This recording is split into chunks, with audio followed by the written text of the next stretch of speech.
السلام علیکم دوستو، آج آپ کو بنی اسرائیل کے دو بھائیوں کا ایک قصہ سناتے ہیں۔ دونوں بھائی دریا میں مچھلی پکڑنے کا کام کیا کرتے تھے اور یہی ان کے روزگار کا ذریعہ تھا۔ دونوں بھائیوں میں سے ایک بھائی مسلمان جبکہ دوسرا بھائی ہندو تھا۔ ایک بھائی نے اپنی شادی ہندو مذہب کی لڑکی کے ساتھ کی تھی، اسی لیے وہ شادی کے بعد ہندو ہو گیا تھا۔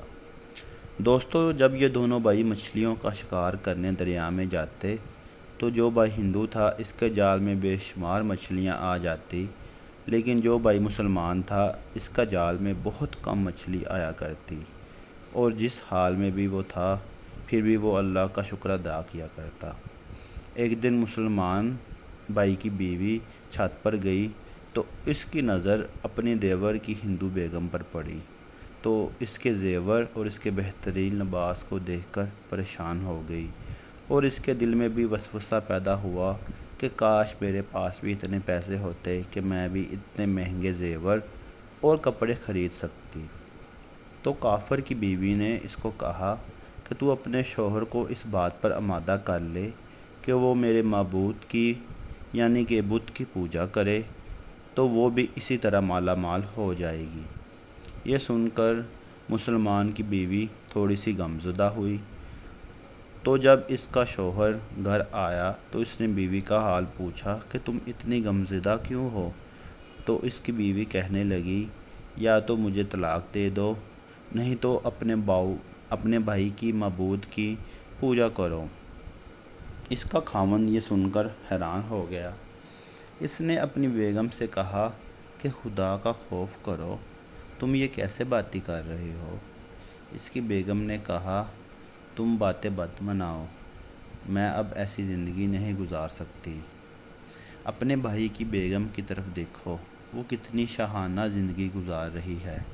جب اس نے دیکھا کہ میری بیگم میری کوئی بات سن نہیں رہی تو اس نے اس کو کہا کہ تم فکر مت کرو، میں کل سے مچھلی پکڑنے کے بعد مزدوروں کے ساتھ جا کر مزدوری بھی کیا کروں گا، اور اس سے تمہارے جو اخراجات ہیں وہ پورے ہو جایا کریں گے، اور میں تجھے روزانہ 2 درہم دے دیا کروں گا، اور ان پیسوں سے تم اپنے لیے کپڑے اور زیور خرید لیا کرنا۔ یہ سن کر عورت کو کچھ تسلی ہوئی۔ صبح وہ جب مزدوری کرنے کے لیے گیا تو اس کو کہیں بھی مزدوری نہ ملی۔ وہ جگہ جگہ پھرتا رہا لیکن اس کو کہیں کام نہ ملا۔ وہ تھک ہار کر مسجد میں چلا گیا اور اللہ کی جا کر عبادت کرنے لگا۔ جب رات ہوئی تو وہ گھر واپس آیا۔ بیوی نے اس سے پوچھا کہ تم اتنی دیر کیوں لگا دی؟ تو اس مرد مومن نے جواب دیا، مجھے ایک بادشاہ کے ہاں نوکری ملی ہے اور میں وہاں نوکری کر رہا ہوں۔ بیوی نے پوچھا کہ وہ بادشاہ تمہیں کتنی تنخواہ دے گا؟ تو اس نے کہا، اس بادشاہ کے پاس بہت سارا پیسہ، بہت سارے خزانے ہیں، اس کا جو دل چاہے گا وہ ہمیں دے گا۔ جب اس بات کو 30 دن گزر گئے تو اس کی بیوی نے اس کو کہا کہ اگر تم صبح مجھے تنخواہ نہ لا کر دی تو تم مجھے طلاق دے دینا۔ یہ سن کر اس کو کچھ پریشانی ہوئی۔ اگلے دن وہ ایک یہودی کے پاس گیا، اس سے کہا کہ مجھے کام چاہیے۔ یہودی نے کہا، ٹھیک ہے، لیکن میں تمہیں کھانے کے لیے کچھ نہیں دوں گا۔ تو اس نے کہا، ٹھیک ہے۔ دوسری طرف ایک آدمی اس کی بیوی کے پاس گیا اور اس نے دروازہ کھٹکھٹایا۔ جب اس کی بیوی باہر نکلی تو اس آدمی نے اس کی بیوی کو 29 اشرفیاں دیں۔ اس کی بیوی کو کہا کہ یہ تمہارے شوہر کی مزدوری ہے۔ تمہارا شوہر 29 دن بادشاہ کے ہاں کام کرتا رہا تھا، یہاں تک کہ تمہارے شوہر نے بادشاہ کے کام کو چھوڑ دیا۔ اگر وہ 30ویں دن بھی آ جاتا تو اس کو زیادہ اجرت مل جاتی، لیکن وہ تو ایک یہودی کے پاس چلا گیا۔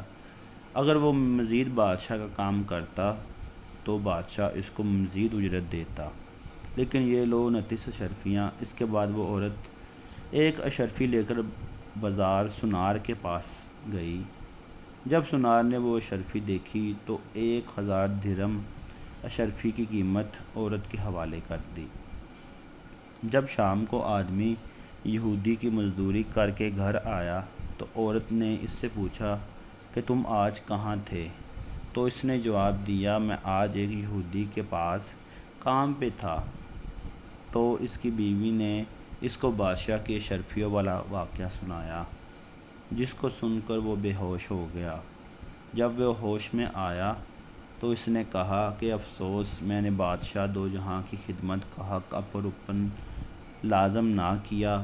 اس کے بعد اس آدمی نے اس عورت کو چھوڑ دیا اور وہ پہاڑوں پر چلا گیا اور خدا کی عبادت کرنے لگا۔ اس کے بعد اس نے باقی زندگی وہیں گزاری اور وہیں اس کا انتقال ہو گیا۔ دوستو، اس کہانی کا مطلب یہ ہے کہ اللہ سے کبھی نا امید نہیں ہونا چاہیے، اس کے خزانوں میں کوئی کمی نہ ہے۔ امید کرتا ہوں آپ کو یہ ویڈیو ضرور پسند آئی ہوگی۔